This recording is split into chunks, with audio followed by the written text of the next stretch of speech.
Olá, queridos irmãos, a graça e a paz. Eu sou o pastor Celso. Estou com a responsabilidade de poder gravar para a nossa escola bíblica da Burn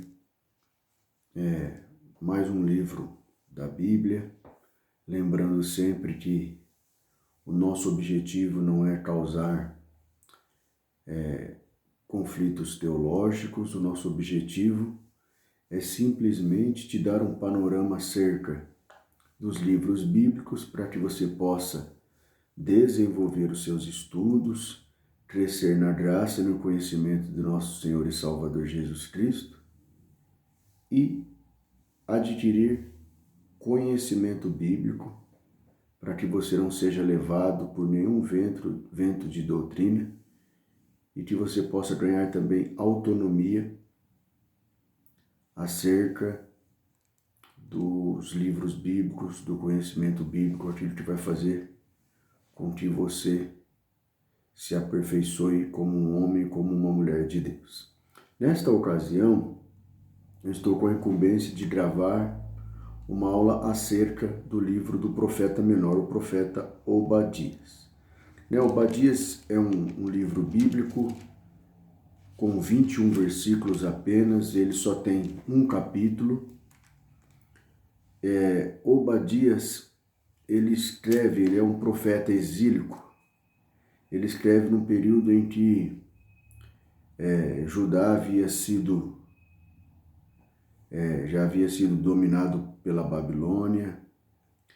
E como vocês sabem, o profeta Obadias ele profetiza a respeito da queda do povo de Edom, que são os descendentes de Esaú, por conta de várias rixas que eles tinham com o povo de Israel e principalmente por alguns outros pecados que eles cometeram ao longo da história, de principalmente não se confraternizar, não ajudar o seu povo co-irmão, que são os israelitas, ou na verdade os judeus, né, que habitavam ali a terra de Judá.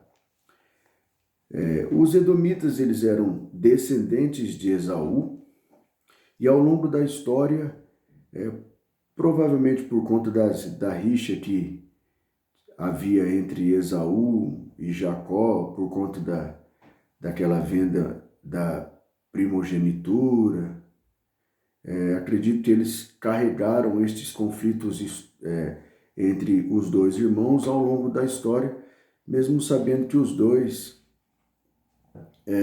posteriormente se reconciliaram, né? Nós vemos isso relatado em Gênesis, mas os seus descendentes, os dois povos, o povo de Judá e o povo de Edom, viviam em rixa. Na verdade, era mais da parte dos edomitas contra os judeus do que dos judeus contra os edomitas. Nós vemos esses conflitos, relatados em várias partes da Bíblia.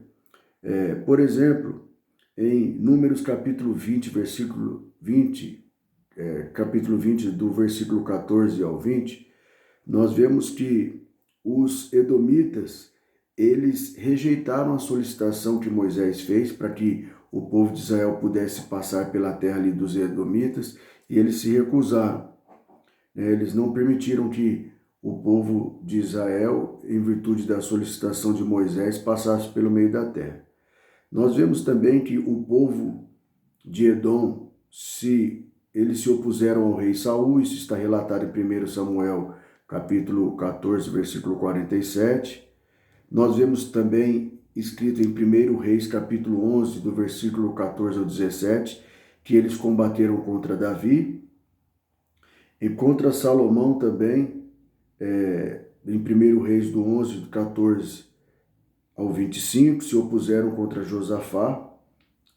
Enfim, no decurso da história, eles viveram em oposição ao povo de Israel, né? Isso aí foi narrado em várias passagens bíblicas, e era um povo que, na verdade, não tinha paz em relação a Israel. Eles sempre tinham alguma rixa, sempre tinham alguma coisa para fazer com eles.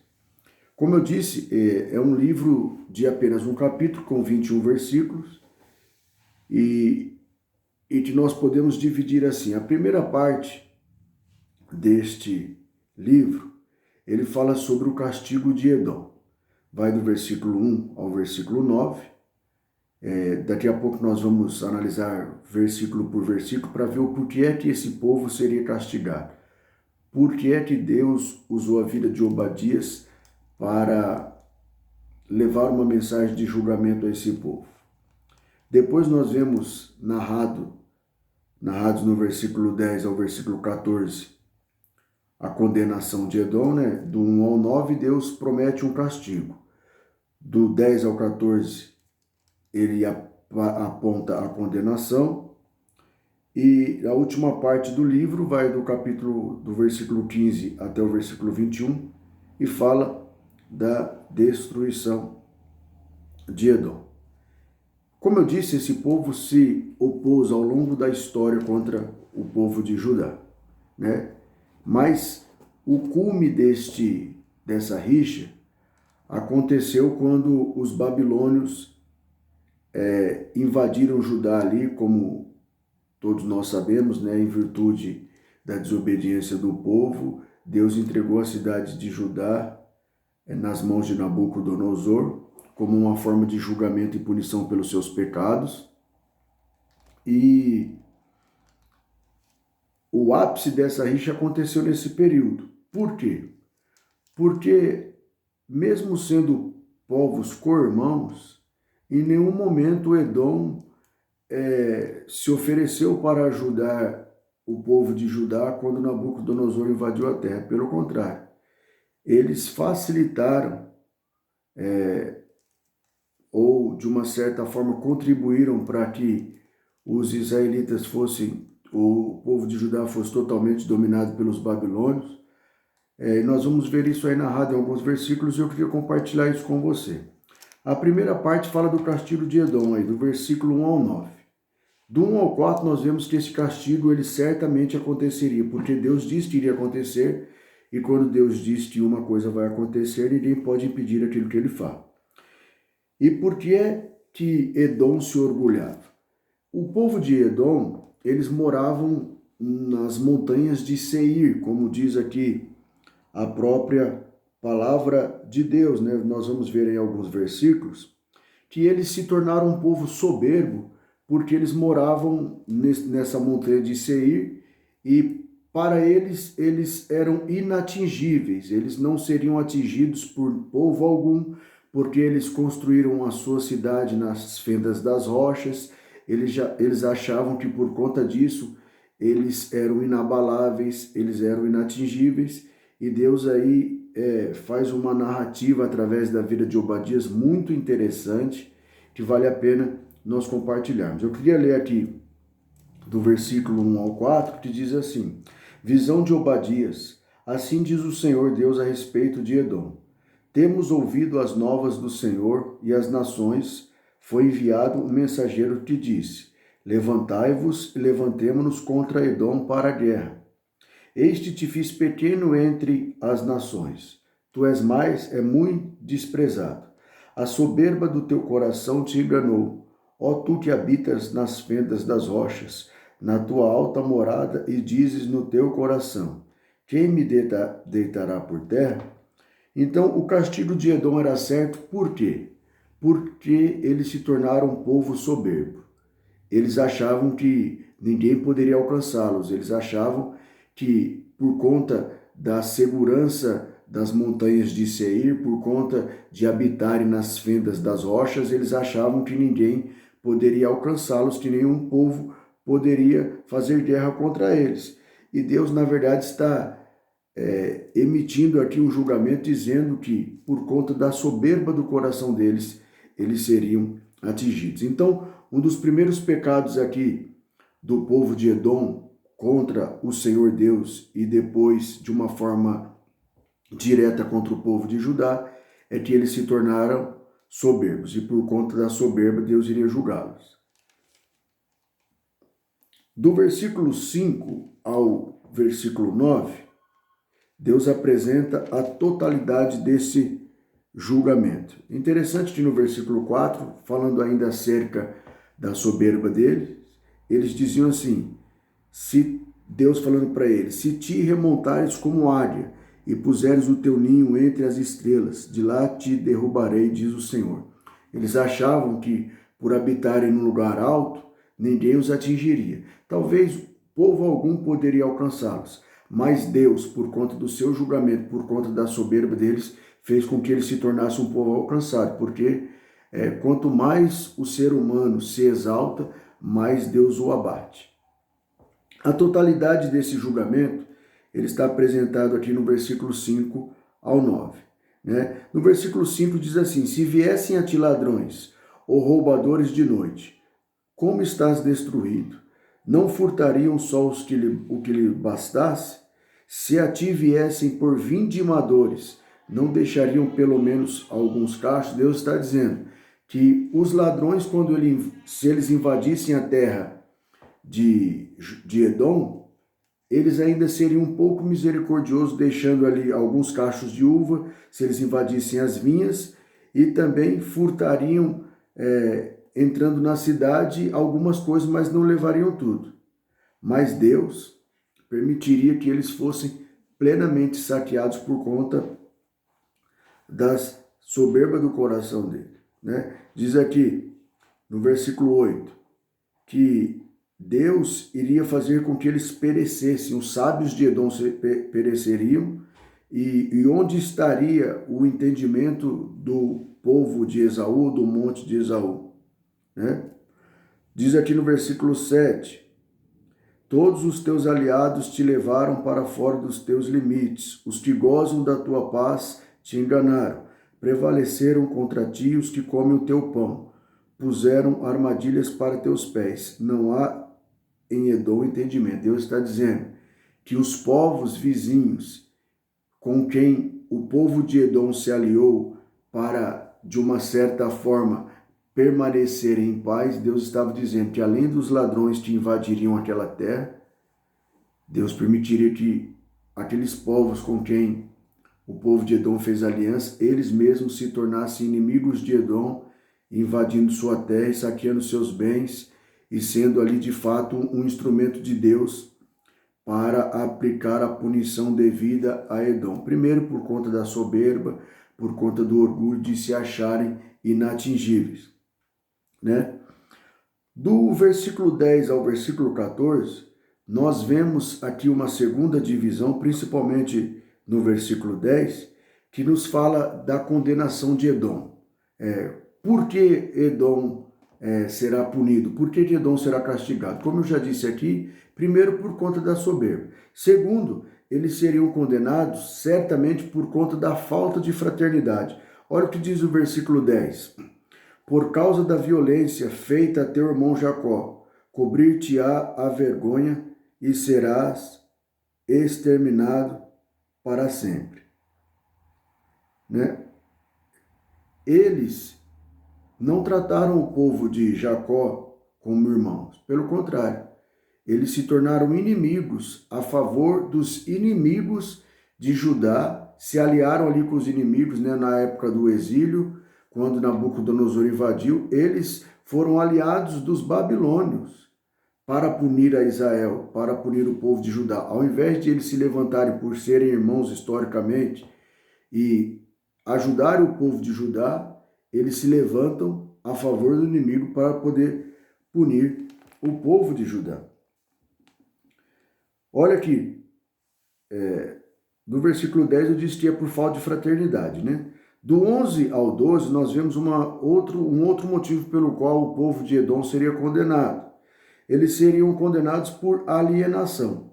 Olha o que diz o versículo 11. No dia em que, estando tu presente, estranhos lhe levaram os bens, e estrangeiros lhe entraram pelas portas, e deitaram sorte sobre Jerusalém. Tu mesmo era um deles, mas tu não devias ter olhado com prazer o dia de teu irmão, o dia da sua calamidade, nem te alegrado sobre os filhos de Judá no dia da sua ruína, nem ter falado de boca cheia no dia de angústia. Olha que interessante. Eles, além de serem condenados por falta de fraternidade e por falta de e por alienação, a Bíblia nos diz também que eles seriam condenados por conta de uma conivência, por conta de uma atitude imóvel. Eles ficaram imóveis em relação ao ataque dos babilônios e por conta disso também eles ficaram alegres com a ruína de Judá. Ao invés de se entristecerem, ao invés de ajudarem, prestarem ajuda para o povo de Judá, eles se tornam inertes, eles não fazem nada, e a única atitude que eles fazem é ficar rindo, se alegrando da calamidade de Judá, se alegrando do dia da tristeza de Judá. Olha que coisa terrível, olha que pecado terrível que o povo de Edom estava cometendo contra o Senhor.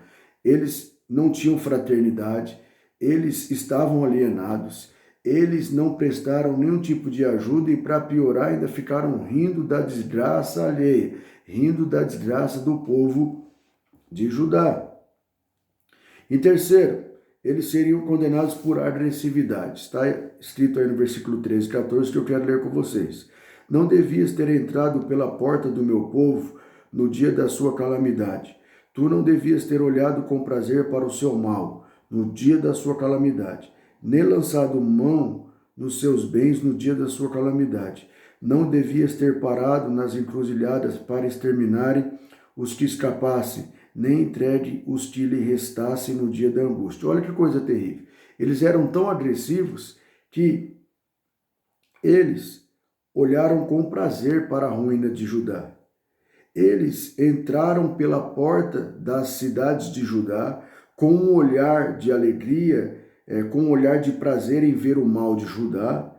E, para piorar, eles também ainda despojaram o povo de Judá, roubaram ali os despojos, as poucas coisas que sobraram, e o pouco do povo que conseguiu escapar, eles pararam nas encruzilhadas para poder fazer um cerco contra aqueles sobreviventes e permitindo que, e capturando aquele povo, eles entregaram aqueles sobreviventes que estavam tentando fugir para o povo da Babilônia. Olha que atitude terrível, né? Uma completa ruína, uma completa destruição. E para finalizarmos aí do 15 ao 21, Deus está usando a vida do profeta Obadias para mostrar como é que Edom será destruído, né? Nós já vimos aqui na primeira divisão que Edom ele seria castigado na primeira parte. Na segunda parte, Deus nos mostra o porquê que Edom seria condenado. E para finalizar, ele nos apresenta aqui nessa terceira divisão quando é que acontecerá essa destruição de Edom. Está narrado aí no capítulo do versículo 15 até o versículo 21. A destruição do povo de Edom, a Bíblia nos diz aqui que vai ser no dia do Senhor, né? Nos diz aqui que Deus iria castigá-los, fazendo com que aquilo que eles plantaram, aquilo que eles fizeram contra o povo de Judá, caíssem sobre a cabeça deles, né? Nós vemos isso que, de uma certa forma, isso tem um cunho escatológico que acontecerá, vamos dizer assim, no futuro, mas, de uma certa forma, esse julgamento histórico também já aconteceu, né? Diz aqui no estudo que eu fiz que Edom se tornou vassalo da Assíria no ano de 736 a.C., no reinado do rei Tiglat-Pileser, né, que foi aproximadamente seu reinado de 745 a 727 a.C. Depois, Edom foi destruído 5 anos depois do cativeiro de Judá por Nabucodonosor, ou seja, eles presenciaram o cativeiro, eles ajudaram os babilônicos, eles saquearam o povo de Judá, eles se alegraram com a desgraça de Judá, mas 5 anos depois, o próprio povo de Edom foi destruído. 5 anos depois, eles caíram nas mãos dos persas no ano de 539, em 581, que foi 5 anos depois, né, do cativeiro de Judá, eles caíram em 539. No século 3, eles foram dominados pelos nabateus, que era uma tribo árabe, né, uma das tribos árabes, e esses nabateus empurraram os habitantes de Edom, os edomitas, para longe das montanhas de Seir, e eles acabaram por habitar ali o sul da Judéia, que mais tarde foi chamado de Idumeia, né? Nós sabemos biblicamente que o rei, um dos reis, se eu não me engano, é Herodes. Herodes o Grande, ele era idumeu, né? Ou ele era descendente dos edomitas. Então nós vemos que historicamente tem um cunho teológico, um cunho escatológico, de no final, né, no dia do Senhor, Deus julgará as nações e Edom também será julgado, mas no decurso da história, Deus usou os povos vizinhos ali, os aliados de Edom, para poder castigar e fazer com que tudo aquilo que eles tinham plantado caísse sobre a cabeça deles. Né? A natureza da destruição está escrita aí no versículo 16 ao versículo 21, que Deus faria com que eles bebessem o cálice da sua ira. Versículo 16, porque como bebestes no meu santo monte, assim beberão de contínuo todas as nações. Beberão, sorverão e serão como se nunca tivessem sido. Deus vai julgar as nações da mesma forma como vai julgar também o povo de Edom. Mas no monte de Sião haverá livramento. O monte será santo, e os da casa de Jacó possuirão as suas herdades. Enquanto Deus está dizendo que vai julgar os edomitas, o povo de Israel, o remanescente do Senhor, ainda voltará a ser nação. Deus fará com que o monte ali seja santo, porque Deus há de dar um livramento para Israel, ou seja, Deus não se esqueceu de Israel. Israel está bem presente na memória de Deus como o povo herdeiro de suas promessas, o povo a quem ele fez muitas promessas e alianças. Do versículo 18 ao versículo 21, Deus nos apresenta aí o que ele vai fazer com as demais nações, também com a casa de Jacó. No versículo 18, a casa de Jacó será fogo, a casa de José chama e a casa de Esaú restolho, ou seja, não vai sobrar nada deles. Historicamente, alguns historiadores dizem que esse povo praticamente foi extinto, né? O que eu tiro de implicações e de lições desse livro do profeta Obadias, né? Nós extraímos ali vários princípios que servem para a nossa vida e eu queria compartilhá-los com você, de modo que você faça uma reflexão e principalmente aplique esta palavra no seu cotidiano, para que você possa colher bênçãos, para que você possa andar dignamente na presença do Senhor pelo sangue de Jesus. Primeiro, é que nós não podemos trilhar o caminho da soberba, né? A Bíblia diz que Deus exalta aquele que se humilha, porém, aquele que se exalta será abatido. Só existe um que é digno de toda a honra e de toda a glória, é o nosso Senhor e Salvador Jesus Cristo. Então a soberba, ela leva o homem, leva qualquer ser no universo à destruição, ao abatimento, ao abate.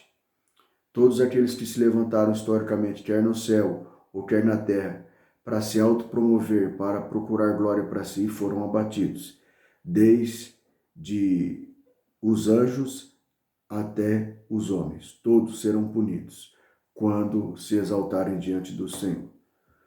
Uma segunda implicação que eu tiro desse livro para a minha vida. nós temos que ter um coração fraterno. Nós temos que nos alegrar com a alegria das pessoas, nós temos que nos entristecer com as suas desgraças, com as suas ruínas. Jamais podemos permitir que o nosso coração se alegre com a tristeza e com a desgraça de alguém. Nós não podemos nos alegrar no dia da calamidade das pessoas, pelo contrário, nós temos que nos compadecermos delas, sentirmos as suas dores para expressarmos o caráter de Cristo. Uma terceira implicação e última que eu tiro deste livro é que toda maldade ela vai ser condenada um dia no futuro, mas que no tempo ela também já recebe algum tipo de punição. Tudo aquilo que nós plantamos, nós colhemos. Se plantamos sementes do mal, colheremos frutos do mal. Se plantamos sementes do bem, colheremos, depois de perseverarmos, colheremos frutos do bem. Então não tem a possibilidade de nós acharmos que aquilo que nós fazemos não volta para nós de uma certa forma. Claro que volta. Então eu queria deixar esta breve aula aqui sobre o livro de Obadias. É um livro que tem apenas 21 versículos, não dá para nós inventarmos, não dá para nós falarmos daquilo que o livro não diz, mas eu espero que esta aula tenha sido de grande proveito para a sua vida, ou vai ser de grande proveito para a sua vida, que você possa tirar outras lições, outras implicações, aplicar na sua vida para o seu crescimento na graça e no conhecimento do Senhor Jesus. Eu agradeço pela sua atenção, que esta aula possa ser bênção para a sua vida. Fique com Deus, um abraço, até uma próxima oportunidade.